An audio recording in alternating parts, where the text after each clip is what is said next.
জুহি, তুমি যে আহিলা বহুত ভাল লাগিছে। কিমান মনৰ কথা পাতিব লগা আছে তোমাৰ লগত। অঁ ৰীমা, মোৰ তোমাৰ লগত বহুত মনৰ কথা পাতিব লগা আছে, সেইকাৰণে মই আহিলোঁ তোমাৰ ওচৰত।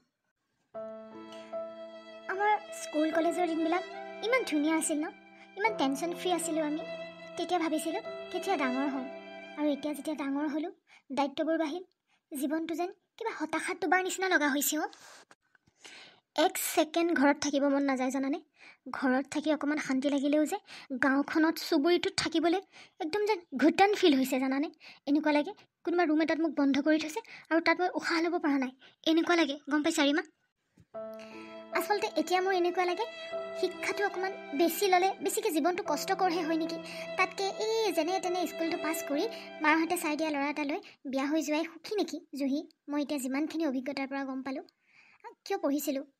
মইতো পঢ়িছিলোঁ কাৰণ তুমি জানা আমাৰ ঘৰত ল'ৰা নাই, আমি 4জনী ছোৱালী, দেউতাও বয়স হৈ আহিছে, আৰু সেইকাৰণে ভাবিছিলোঁ মই যিহেতু সকলোতকৈ সৰু বা 3জনীকতো বিয়া দিলোৱেই, বোলো কিবা এটা কৰোঁ। একো এটা নকৰিলে মা দেউতাৰতো চাকৰি নাই, কোনে খুৱাব তেওঁলোক যেতিয়া বৃদ্ধা হ'ব, সেই বুলি পঢ়িছিলোঁ। এতিয়া গ্ৰেজুৱেশ্যনটো কৰিলোঁ, কিন্তু কৰাৰ পিছত এনেকৈ অকণ এক নম্বৰৰ কাৰণে এইবাৰ গ্ৰেড 3 এক্সামটোতো এই 2 নম্বৰৰ কাৰণে ৰৈ গ'লোঁ।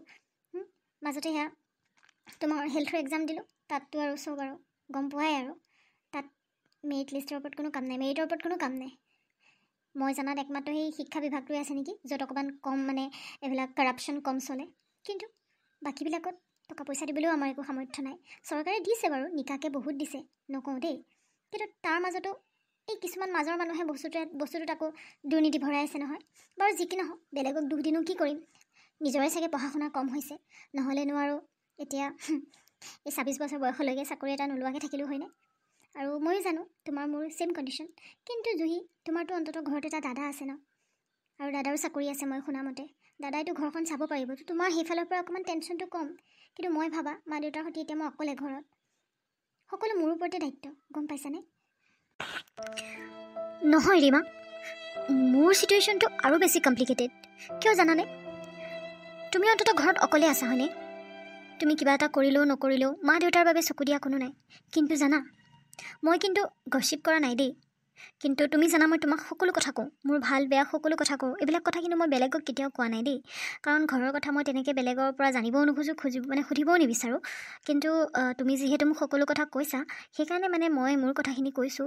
আচলতে বৌ প্ৰথমে বেয়া বুলি ক'বলৈ নাযাওঁ দেই, বৌ ভাল হয়, মোক যথেষ্ট মৰমো কৰিছিলে।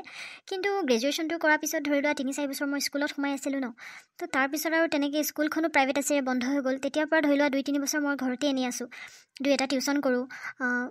টিউশ্যনৰ ষ্টুডেণ্টবিলাকেও পইচা দিয়াত অকণমান খেলি মেলি কৰে। কিন্তু এতিয়া ধৰি লোৱা আজি অলপ দিন মই বেকাৰ থকা নিচিনা হৈছে ন, তো মোৰ কিয় জানো এনেকুৱা লাগে যেন মই ঘৰখনৰ বোজা হৈ গৈছোঁ।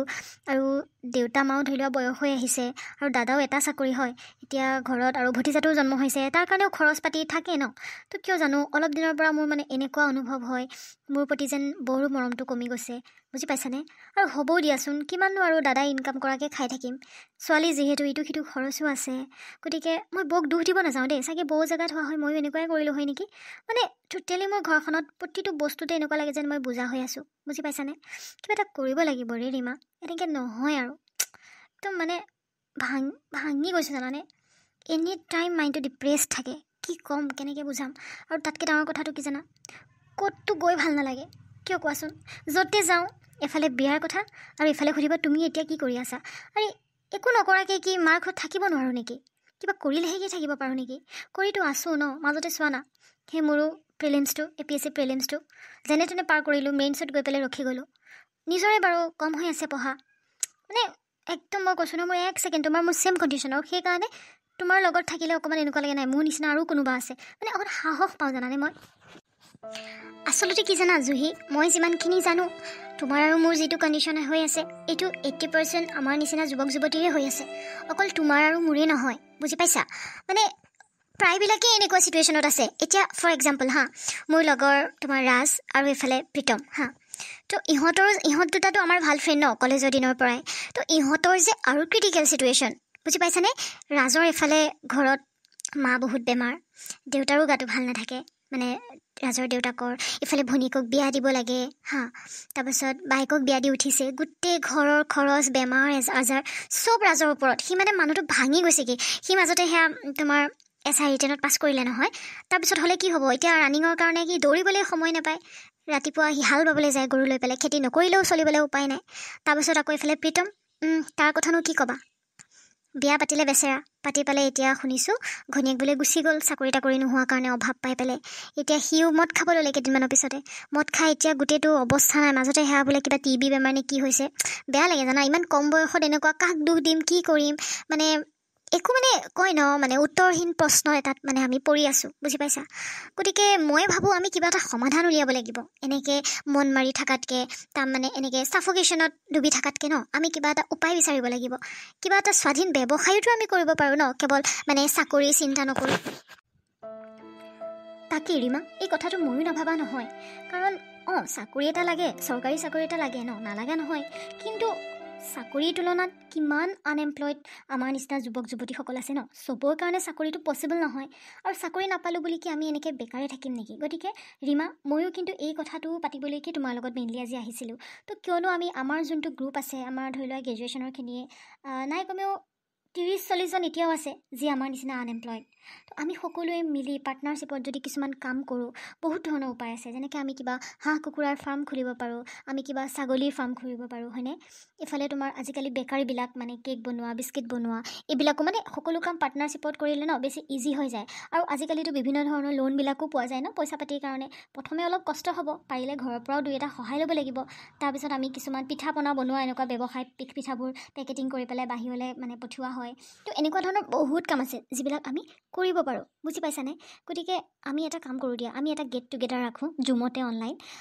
আমাৰ যোনখিনি লগৰ যোনখিনি আনএমপ্লয়ড আছে আমি চবৰ লগত কথা পাতোঁ যে আমি এনেকৈ পাৰ্টনাৰশ্বিপত কিবা এটা কৰিব পাৰোঁ এইটো কোৱা নাই যে আমি চৰকাৰী চাকৰি আশা কমপ্লিটলি বাদ দিম নালাগে বাদ দিবলৈ আমি তাৰ কাৰণেও আমি প্ৰিপাৰেশ্যনবিলাক কৰি থাকিম কিন্তু বৰ্তমানে যাতে আমি কাৰো ওপৰত বুজা নহওঁ তাৰ কাৰণে আমি কিবা এটাতো কৰিবই লাগিব মই এতিয়া ঘৰত কি কৰিছোঁ জানা দেউতাক এটা ঘৰ বনাব দিছোঁ বাঁহৰে ভাবিছোঁ তাত বেছি নহয় 10জনীমান হাঁহ পুহিম আৰু 2জনী ছাগলী পুহিম কিবা এটাতো নিজৰ হাত খৰচ ওলাই থাকিব ন তো এই একেখিনি কামি যদি আমি সকলোৱে পাৰ্টনাৰশ্বিপত কৰোঁ ভালো লাগিল ন আমাৰ এটা গেট টুগেডাৰো হ'ল আৰু তাৰ পৰা প্ৰফিটো আহিব তেতিয়া অন্ততঃ আমি চাকৰি এটা হোৱালৈকে কাৰো ওপৰত বুজা হ'ব নালাগে আৰু ইন ফিউচাৰ কিবা কাৰণত ভগৱানে নকৰক যদি আমাৰ চৰকাৰী চাকৰি নহয়ও আমি যাতে ধুনীয়াকৈ অন্ততঃ নিজৰ ভৰিত নিজে থিয় দি থকা বুলি কয় যে তেনেকৈ থাকিব পাৰোঁ নে কি কোৱা ৰীমা সঁচা কৈছা জুহি আমি সোনকালে জুম এপটোত হ'লেও সকলোৱে আমি অনলাইন ভাৰ্চুৱেলি হ'লেও মানে গেট টুগেডাৰ এটা কৰিব লাগিব তেতিয়া মানে আচলতে যোন মানে ইচ্ছুক হয় আৰু দেই কাকো আমি জোৰ নকৰোঁ যোন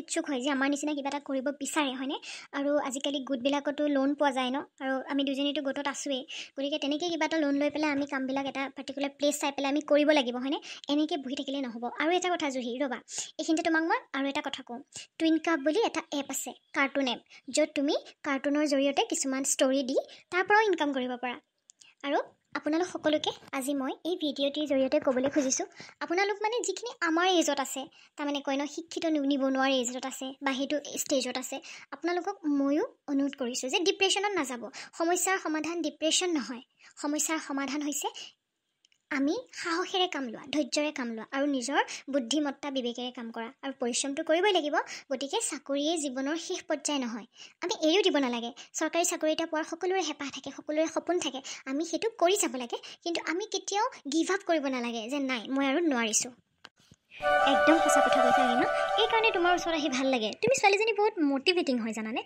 একদম মানে কৈছোঁ নহয় একদম ওপৰ লেভেল ইমান ধুনীয়াকৈ তুমি কথাবোৰ বুজাই দিয়া ঘৰৰ পৰা যিটো ডিপ্ৰেছ মাইণ্ডত আহিছিলোঁ এতিয়া একদম কাম এণ্ড কুল লাগি আছে বুজি পাইছা আজিৰ এই আমাৰ কথোপকথনৰ জৰিয়তে আপোনালোকলৈও আমি এইটোৱে বাৰ্তা দিব খুজিছোঁ যে চাকৰিয়ে জীৱন নহয় মেইন কথা হ'ল এটা সংস্থাপন যিটো আমি চৰকাৰী বেচৰকাৰী দুই ধৰণে ল'ব পাৰোঁ আৰু এইটোও কোৱা নাই যে চৰকাৰী চাকৰি নালাগে আমি সময় থাকে বয়স থাকে মানে চেষ্টা কৰি যাব লাগে গিভ আপ কৰিব নালাগে কিন্তু কাৰো অন্ততঃ বুজা নোহোৱাকৈ কিবা এটা হ'লেও কৰিব লাগে যাৰ দ্বাৰা আমি দুবেলা দুমুঠি নিজৰ উপাৰ্জনেৰে খাই আকৌ ঘৰৰ যাক প্ৰয়োজন বা যাক প্ৰয়োজন হৈছে নিডি পিপল তেওঁলোকক আমি কিবা এটা দিব পাৰোঁ আজিৰ ভিডিঅ'টোৰ জৰিয়তে এইখিনি আপোনালোকলৈ বাৰ্তা আৰু ৰীমাই কোৱাৰ দৰে আপোনালোকে গম পাইছে টুইন কাপ বুলি এটা এপ আছে যিটো এপৰ দ্বাৰা আপোনালোকে কাৰ্টুন ভিডিঅ' বনাই ধুনীয়াকৈ আপোনালোকে ইনকামৰ পথ এটা উলিয়াব পাৰে পাৰ্ট টাইম জব হিচাপে আৰু ভালো লাগিব আপোনালোকে মনৰ কথাবোৰে কাহিনী আকাৰে প্ৰকাশ কৰিব পাৰিব আৰু তাত আপোনালোকৰ অৰিজিনেল ফেচো দেখাব নালাগে অৰিজিনেল ভইচো দেখাব নালাগে গতিকে চিক্ৰেটলি কৰোঁ বুলি ক'লেও আপোনালোকে কৰিব পাৰে ছ'চিয়েলি কৰোঁ বুলি ক'লেও কৰিব পাৰে গতিকে বিভিন্ন ধৰণৰ সুবিধা আছে গতিকে এইখিনিয়ে ক'ব লগা যদি ভিডিঅ'টো চাই আপোনালোকে ভাল পাইছে তেনেহ'লে প্লিজ এই আৰ কে কাৰ্টুন চেনেলটো ছাবস্ক্ৰাইব কৰি দিব আৰু আগলৈও আমাক আগবাঢ়ি যাবলৈ উৎসাহ দিব। ধন্যবাদ। হয়, অৱশেষত আৰু এটা কথা কৈ যাম। লগতে মই ক'ব বিচৰা কথাষাৰ হ'ল যে হতাশা কেতিয়াও আপোনাৰ জীৱনৰ সমস্যাৰ সমাধান হ'ব নোৱাৰে। উচিত সময়ত আপুনি ধৈৰ্য ধৰিব লাগিব। আপুনি আপোনাৰ মগজুটো শান্ত কৰি ৰাখিব লাগিব, তেতিয়াহে আপুনি এটা ভাল সমাধান বিচাৰিব পাৰিব। কাৰণ ডিপ্ৰেশ্যন, এনজাইটি এইবিলাকে আপোনালোকক কি দিব? আপোনালোকৰ ফিজিকেল মেণ্টেল হেল্থটো ডেষ্ট্ৰয় কৰি পেলাব, যিটো আমি কেতিয়াও হ'বলৈ নিদিওঁ। গতিকে আমাৰ লগত আগবাঢ়ক। আৰু যদি এই ভিডিঅ'টোৰ পৰা আমাৰ নিচিনা আনএমপ্লয়ডসকলে কিবা অনুভৱ কৰিব পাৰিছে তেনেহ'লে প্লিজ এটা কমেণ্ট পাছ কৰি যাওক। Thank U.